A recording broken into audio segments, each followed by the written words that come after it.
Hello everyone, Nick here, and welcome to my first Time Agent vlog after the introduction. This one is Agent Liam, the first episode of Series 1, where it all began. And, well, I won't call it the best start, I won't call it a fantastic episode. It's not a brilliant one, but it doesn't have to be. It just has to be a simple introductory starting point. Really, what we could have had was a story where Agent Liam met Ben and Dan. Oh yeah, something I forgot to mention in my introduction, there were some audio adventures written and some clips were available on one of the well-built channels. One of those audios is a Ben the Gunman origin story, but really, a first episode should have introduced us to all the characters, not just, well, it does introduce us to all the characters, but see how everyone came to be in the position, because at the start, Ben and Dan are already working for Liam, and they've all set themselves up as part of the Time Agency. It's really Danny's introduction to the series. What they could have done was a pilot episode beforehand to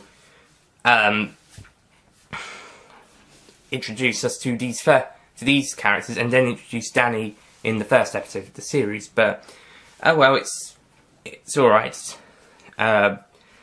We don't really learn much about Ben or Dan's meeting with Liam. All we know is from a line in the episode is that Liam met up with this kid called Dan and fixed him when he was injured. The cause of which we will find out later on. But we don't really see that. What we do see is Liam running through a forest a few times. First time we see it when he's talking to Danny, it's okay, but second time when the team are walking at the end of the episode, it doesn't feel correct. It's okay for the titles as well, but I think we should have focused on it a bit more, maybe, like I said, if there was a pilot episode, or if this was a bit longer. We could have seen Liam running through the forest, meeting up with Dan, meeting up with Ben, they start the Time Agency, and then either end of the pilot or sometime in this episode, we then meet Danny, and then the episode begins. Aside from that, we've also got a pretty good plot. Danny joins the Earth, not Earth, since that's my series, the Time Agency. Just like that, he just meets them, he just teams up.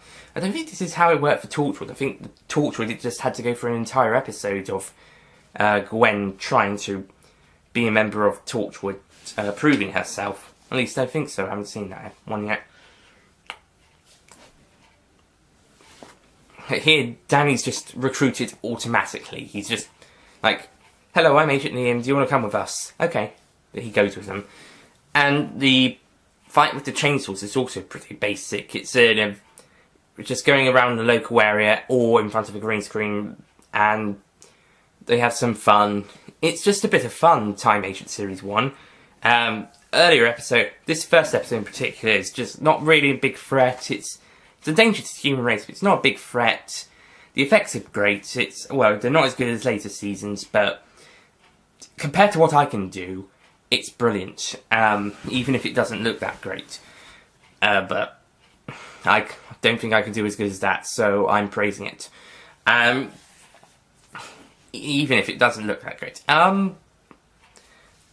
Like I said, simplistic plot. It surprisingly runs for 15 minutes. This one could be a little short, feels a little shorter than 15 minutes. Really, I think it could have been longer.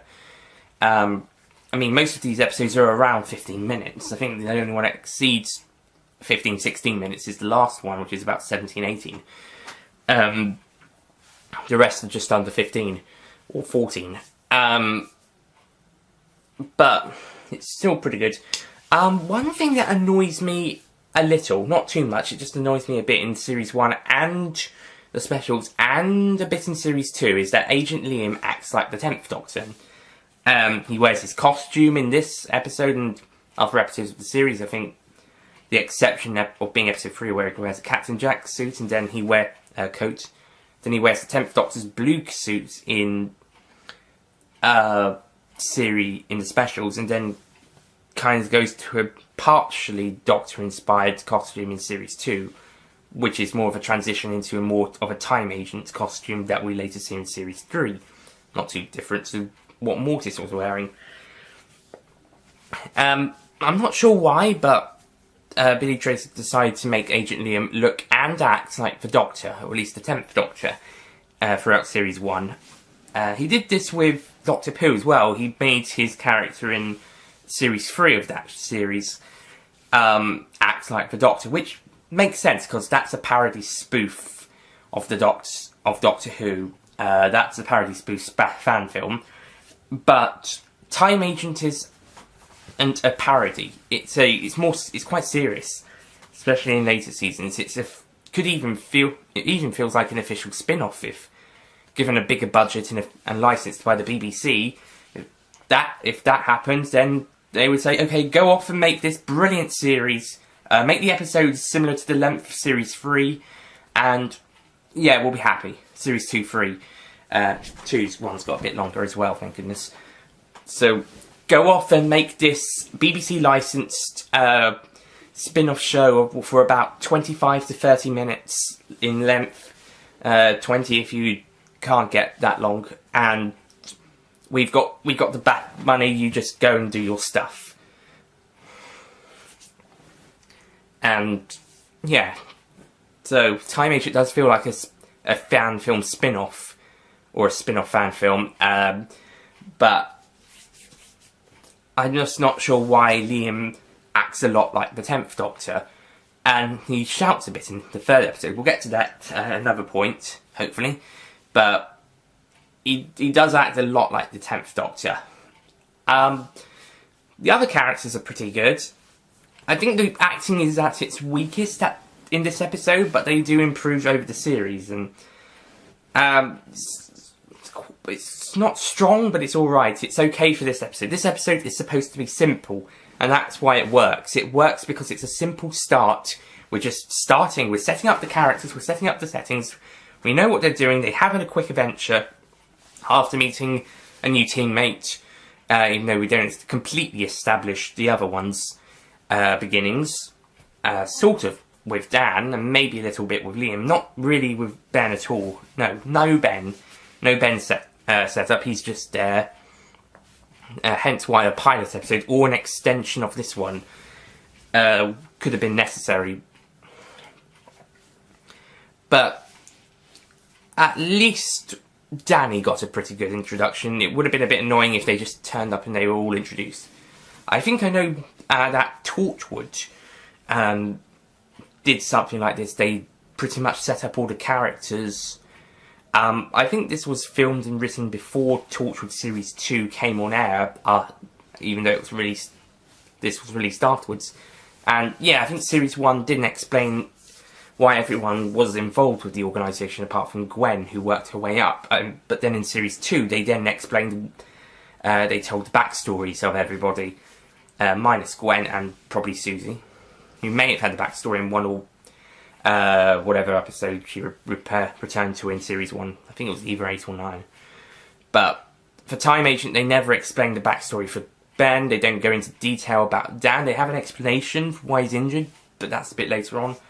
They don't have a complete introduction to the characters at any point, apart before Danny. Any characters before Danny, but they're still great characters. The development is pretty great, and yeah, the acting, like I said, it's its weakest, but it's still pretty good. And Series 1 and the specials were mostly improvised based on the scripts they were given, though 2 and 3 then got a bit more scripted. In conclusion, this simple but basic story works for the first episode of Time Agent. The Chainsaws are good villains, although not too menacing, and they're just there. One thing about them I didn't get was that their master told them to commence invasion, and we thought big someone was there in charge, and we were going to see who it was at the end of the series, perhaps, but nope. If it was Agent Mortis, well, I don't think he could have got a message to them because he was in the code, but then again, on the other hand, maybe he... I don't think it was Agent Mortis. He might have gotten a message to the flower aliens to get him out of the code, but aside from that, I don't know who the big baddie would have been aside from Agent Mortis, before Redemption, I think there was a hidden main villain that they thought about using, or were going to use, but at some point they decided not to use them, and just made Agent Mortis the big baddie of the last 2 episodes, before Redemption, or they were going to use them in the specials or at later series. Now I'm explaining about it, I think the big baddie is the Executive. I think the Executive is behind all this, because he wants to destroy Time Agency bases before he takes over. So, yeah, that's now my new theory. I think it's the Executive behind all the alien attacks. He's behind this, he's behind the Spoof Lord, he's behind the Flower Aliens. Duh. I mean the original Flower Aliens, and the mutated ones from Series 3. He's behind the Zachatrons, he's behind Katrina Mills. He's probably the one who told them about Agent Mortis, so they can have him framed for Robin's team's murder. He's probably behind most, if not all, of these Avengers. Maybe he's behind the Circle in Series 2. I think maybe the only ones he's probably not behind are the Time Spider and the Fairy, and maybe the Caillou, the Cyber Caillou. But then again, how would that one get to Earth? So I think the Executive is behind most of these attacks. I wouldn't be surprised if that was true. And if not him, then who else could it be? Mortis, maybe, for this series. The Zachatrons, Katrina Mills, I don't know, someone. Some big baddie is behind all this, but we never found out who. And if it was the Executive, he seems to know a lot about Liam and his life as a time agent. But all in all, Agent Liam the episode, oh yeah, that's a pretty pompous title. It's just Agent Liam, not Attack of the Chainsaws or anything. That's funny. Or Danny, but it works, it's alright, it's basic.